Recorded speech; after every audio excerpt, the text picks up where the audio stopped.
You are listening to The Art of Sales. Everyone sells every day, and this is your source for conversational, real-world sales and prospecting methods that you are comfortable using and that get results. You'll help people buy instead of pushing them into being sold. Here's your host, Art Sobczak. Well, hey, and welcome to The Art of Sales. Today, I'm going to discuss what's perhaps the most dreaded activity for the majority of people in general, and certainly many salespeople who have to do it to make money.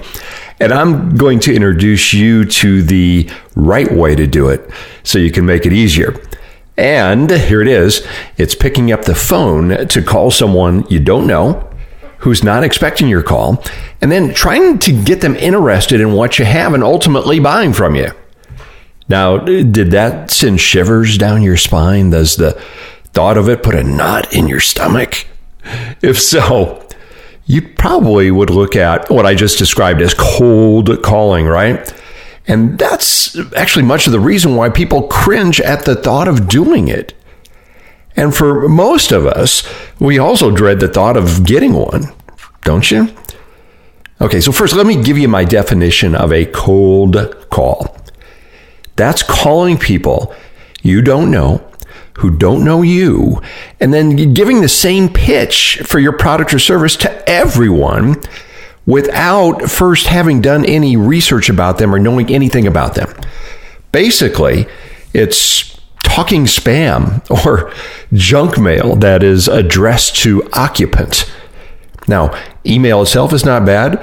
Direct mail itself is great. But when it's done in the way I just discussed, without knowing anything about the person that you're targeting or doing any research about them or personalizing it, that's when it's wrong. That's when it's cold. That's when it's cold calling. Now, if you want to start a controversy online, head over to LinkedIn and post this question: is cold calling dead? And what's going to happen is you're going to get people more fired up on both sides than if you said, is Donald Trump a great president? I Googled, is cold calling dead right before I recorded this? And up came 76 million responses. Okay, so here's my stance. And of course, I believe it's the correct one because I've got evidence. If people are doing it successfully now, it works. So here it is. The cold part is dead, but certainly not the calling. Hey, with all the information available to us today, there's absolutely no reason for anyone to place a cold call. Now, as many of you are listening right now, you're proving that every day. I'm preaching to the choir, right? So when you prospect in a smart way, you're able to get through, get in, and sell. All right, more about smart calling here in a minute. So first, let me address what many of the cold calling is dead crowd proposes. Now, they suggest that you use a variety of methods instead of calling, because calling doesn't work. Oh, by the way, as a side note, anytime someone makes a definitive, all-encompassing statement about sales in general, saying something doesn't work or this is the only way to do something, they lose all credibility with me. Hey, sales is an activity. It's kind of like exercise. There are certainly best practices with both sales and exercising, but without taking into account the specific individual situations in which either one is done, well, that's ridiculous. So, for example, let's look at sales. We've got some self-proclaimed experts out there suggesting things to replace calling, using connection strategies to get new business, posting on social media, going to networking events, taking people out for coffee, giving referrals, sitting at your computer and writing content, blasting out emails, because all of this is going to attract business to you without having to proactively pick up the phone and talk to people who haven't contacted you first. Okay. So here's my stance on all of that. Social media and all of those other attraction strategies are awesome. They should be used. I use most of them extensively. But they can't be the only method for people whose financial existence, whose very next paycheck, whose ability to pay the bills relies on getting new business quickly.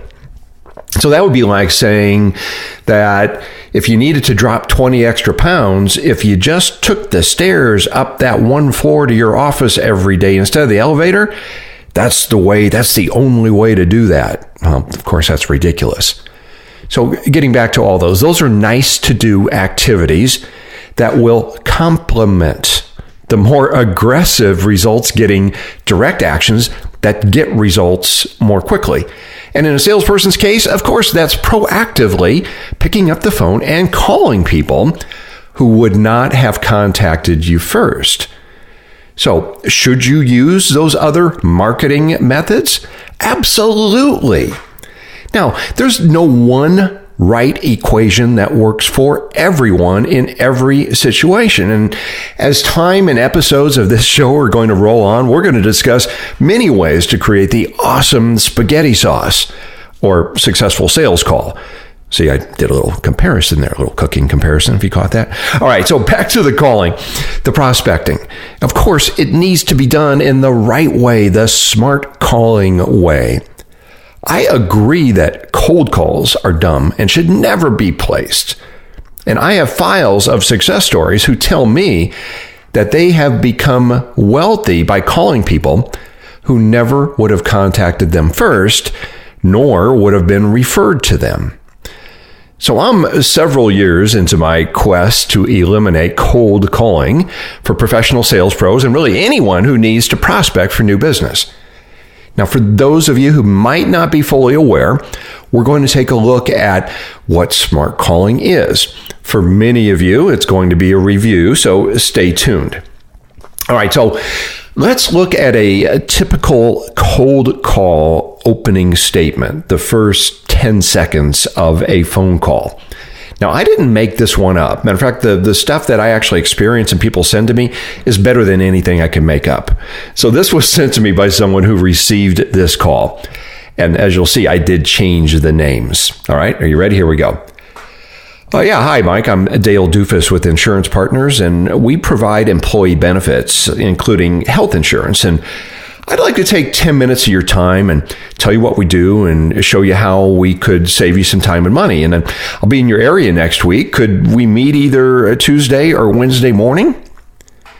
Now, go back and listen to that again and see how many mistakes you can pick up.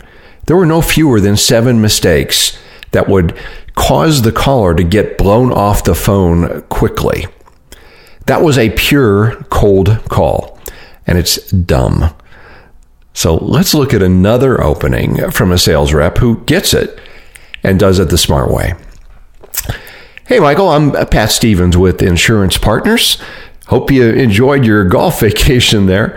In speaking with your assistant, Suzanne, I understand that you are evaluating your competitive edge in the employment market and what you can do to attract and really keep the top talent in your various locations. Well, we've been able to help other companies in the same situation lower their recruiting and hiring expenses and at the same time increase their retention of their managerial staff. And I'd just like to ask you a few questions, see if it'd be worthwhile for us to talk further. Okay, did you see a difference there? So Pat, in this example, was able to do a number of positive things in this opening.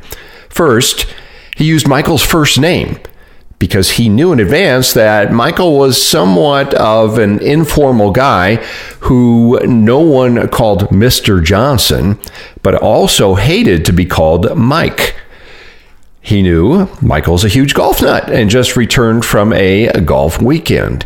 He mentioned Michael's assistant, Suzanne, which added credibility. He knew that the company had recently missed out on some managerial candidates who were hired by the competition because of a better benefits package, as well as some existing employees who left for that reason as well. Now notice, he didn't talk about his thing.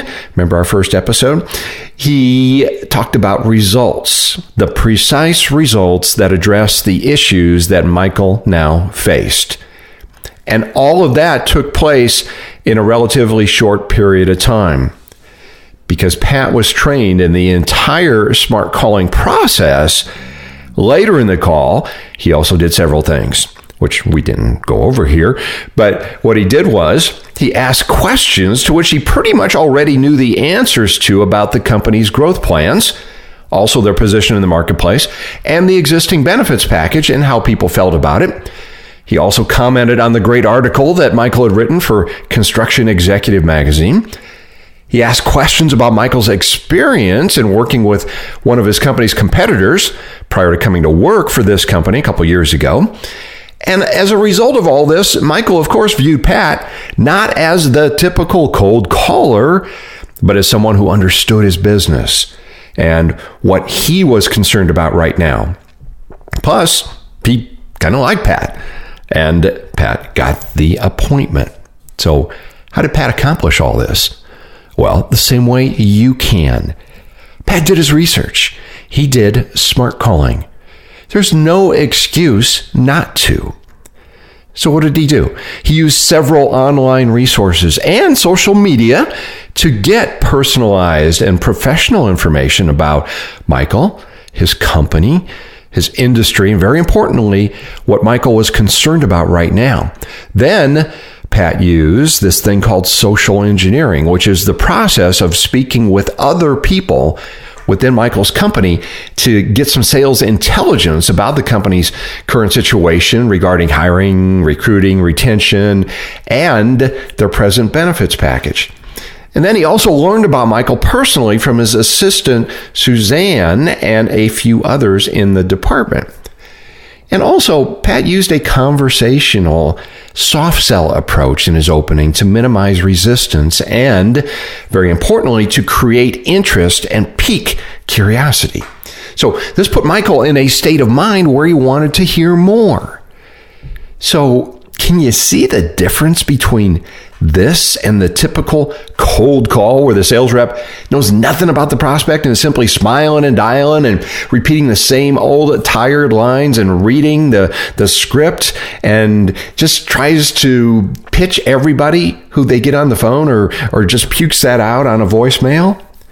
Hey, there's no reason other than laziness to ever place a cold call. All right, so for many of you, this was a review, right? You're doing this right now. Now, if you're not, you can do several things immediately. So first, free stuff. Go to my Smart Calling blog, smartcalling.com. You're going to find tons of articles on how to do this. Go to Facebook and search for my Smart Calling community. When you pull that up, you'll be asked a closed community. You'll be asked to join, answer the 3 brief questions. That's very important because I just don't want people there who are just going to show up. I would like you to participate. So by answering those 3 questions, which are pretty easy, you're going to get in, okay? And then once you're in, just scroll through the hundreds of pieces of training there. We've got all this stuff in detail, and then you can post your own questions or interact with the others there.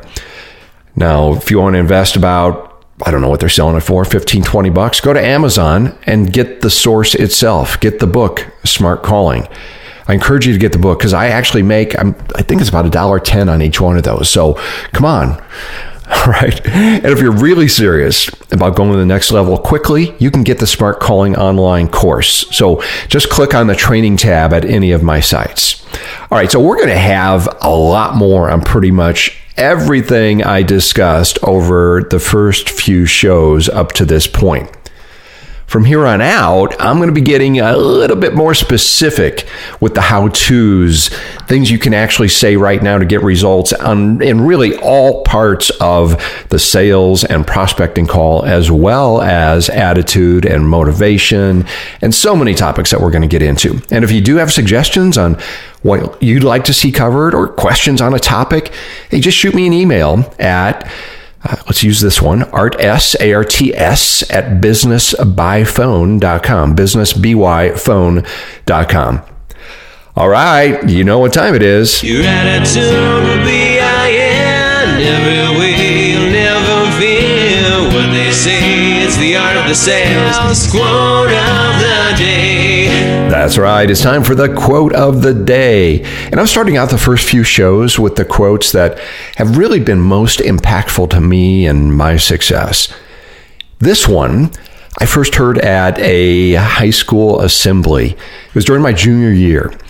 And this quote was originally from Robert F. Kennedy, but it was shared during that assembly by our principal, Father Dave Paul. And the quote is this: "Only those who dare to fail greatly can ever achieve greatly." Now that really just slapped me in the face. That motivated me to take massive action, to change my thinking and my goals, and really to think bigger.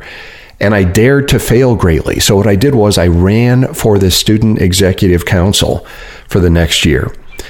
And just put things in perspective, I was in what I guess you would call kind of the athlete cool group, but not the, executive cool group, the people that typically did student council. And I guess I kind of hung out with the jocks, but I was desiring to become a hybrid. So what that meant for me was really going out on a limb, and I had to speak in front of over 1,000 fellow students during the elections. I was scared to death. Well, I crushed it, got elected, achieved some great things, and continued making that my motto for my entire life. And it certainly applies to everyone in sales as well. So again, the quote, "Only those who dare to fail greatly can achieve greatly." So how does that apply to you, or how can you apply it to your life and what you're going to achieve moving forward? So we're going to have a lot more on attitude and motivation as we move forward. And for now, well, we're going to wrap up this episode. So if you're getting value from this show, do others a favor and let them know about it. Share the link on Facebook, Twitter, LinkedIn, groups that you belong to, any other social media. Email the link to your friends and colleagues. Be sure you are subscribed so you're notified of new shows. Leave a 5-star review and your comments on iTunes. And if you haven't already, download my free ebook of 501 telephone sales tips. You can get that also at smartcalling.com. All right. Thank you so much for investing your time with me. I'll talk to you next time. And in the meantime, go out and make it your best sales week ever. I'm Art Sobczak.